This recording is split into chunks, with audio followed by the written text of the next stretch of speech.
Labas rytas. 6 ryto, pradedu minti.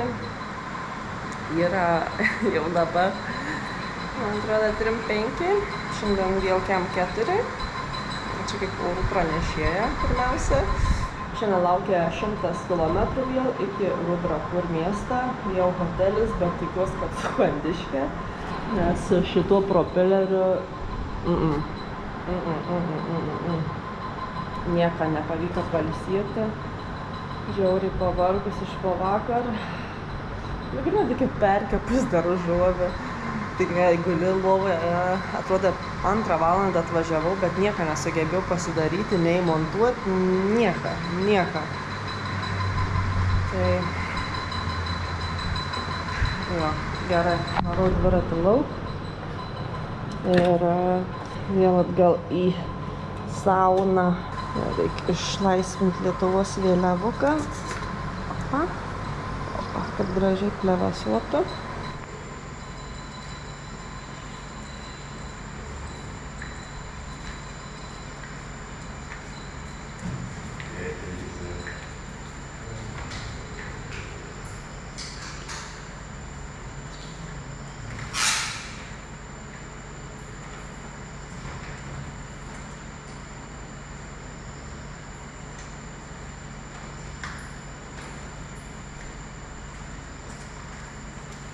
Thank you very much.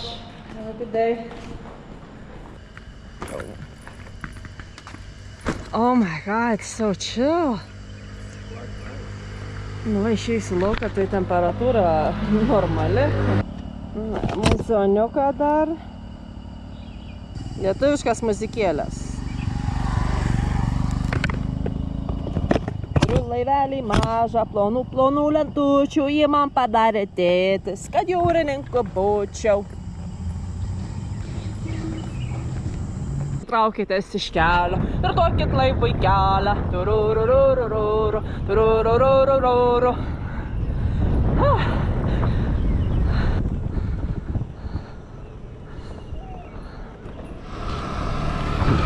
99 iki Rudrapur. Mangų turgelis. Kiek vyriškių. Čia populiariausia, man atrodo, vieta. Mangai.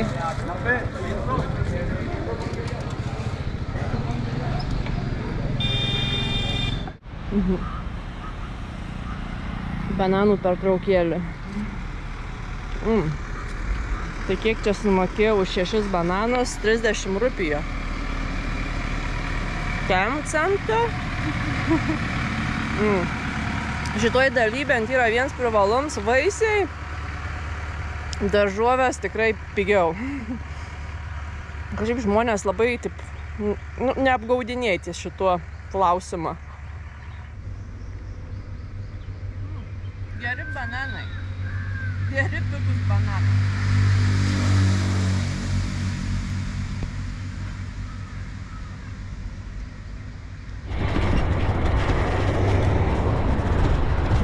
Čia vienas iš tų žiūrėtojų sekiotojų. Palyda.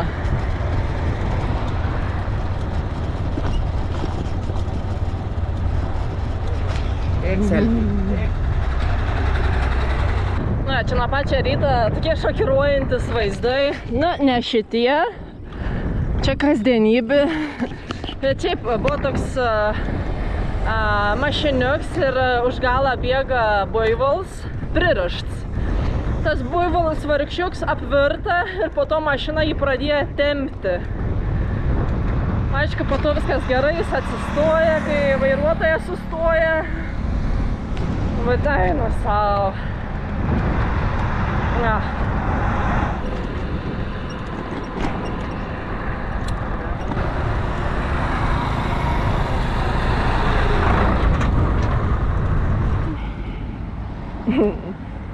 Nu, vis dėlto pavyko 5 minutės ramiai pasėdėti.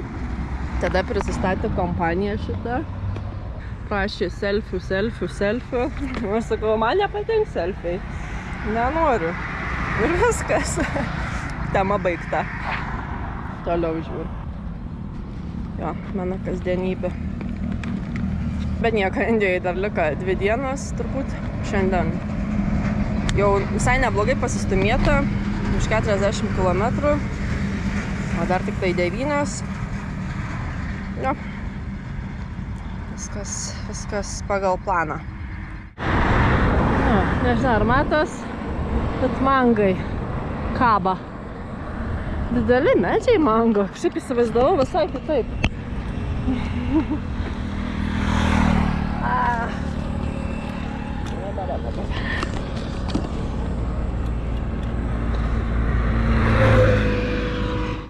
Biškį vaisių apsipirkta. Pagaliau pavyko rasti prekystalį, nes dabar buvo viena autostrada.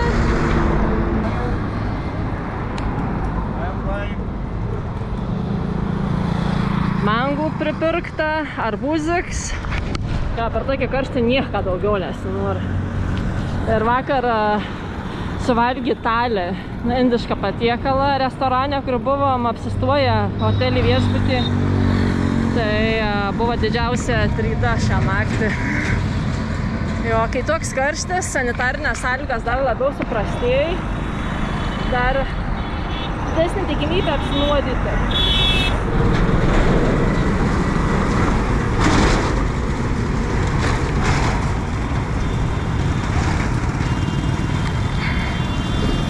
Iškepspita kompanija.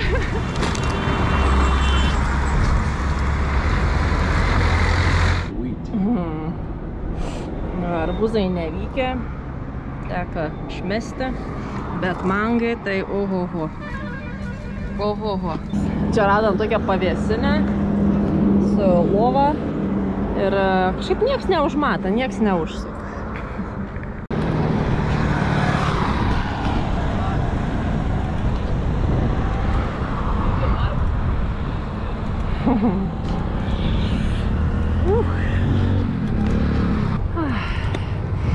Kai važiuoji mažesniais kaimeliais, tai kažkaip visko dar prisižiūri. O po to, kai jau į greitkelį įsuki, tai selfiai.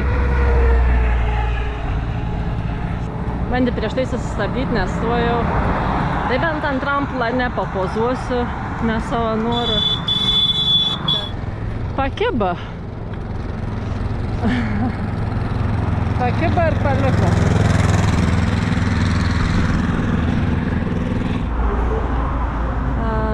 Atsigėriau šiek tiek šaltesnę vandens, fantas. Dar liko 11 kilometrų. Iš tikrųjų jaučiuos vėl tokia ikin šiek tiek.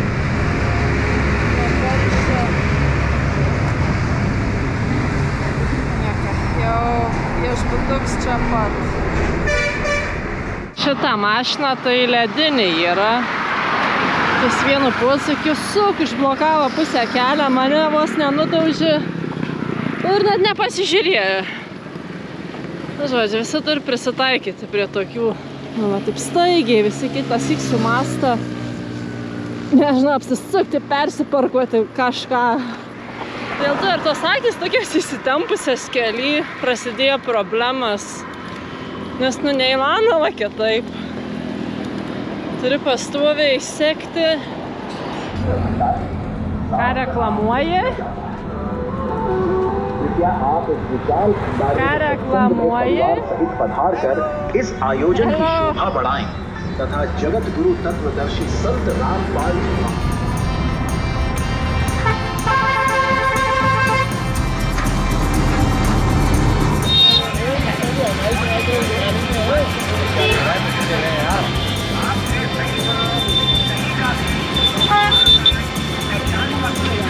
Mangoes.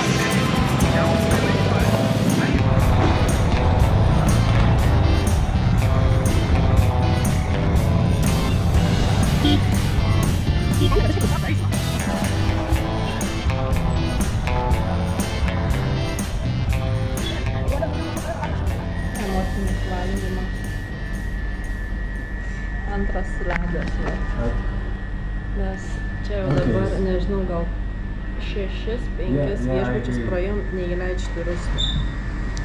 Nežinau, kur apsistuoti. Problema. Nu jo, kažkaip bėda. Siuntinėjimus iš vieną viešbučią į kitą.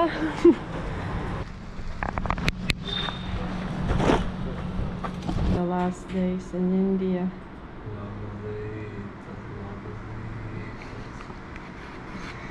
Čia galbūt pavyks rasti kambariuką, nu jau iš tikrųjų apžiūrėjom, bet dar tur pažiūrėti svetainėje, ar gal mus užregistruoti, nežinau, čia kažkokia labai įdomi tvarka yra, bet tikiuosi, kad pavyks čia apsistuoti, kitaip reiks vėl kažkur maltis aplink ir nežinau, ar pavyks kažką gerą rasti.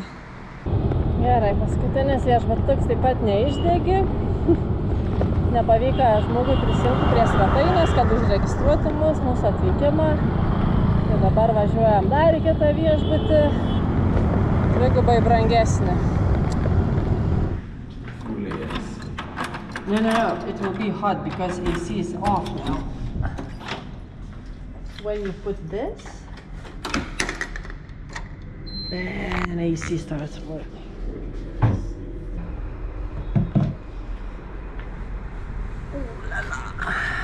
Biški ilga dienelė buvo su viešbučio medžioklė, bet nieko atsirado, teko biški permokėti. Na, aišku, kai per 2 žmonės, tai ta suma taip nepasijauč, bet vis tiek. Visą laiką kažkaip per pusę mažiau mokėdavom, bet jo šitam mieste, tai yra šitam regione, labai komplikuota yra susirasti viešbutį turistui iš užsienio. Nes viešbutis turi turėti licenciją, kuri leidžia įleisti užsieniečius į vidų. Tai dauguma neturi, yra kelias vietas ir tos vietas visą laiką būna brangiausias, aišku, žinoma. Tai šituo atveju jo šitam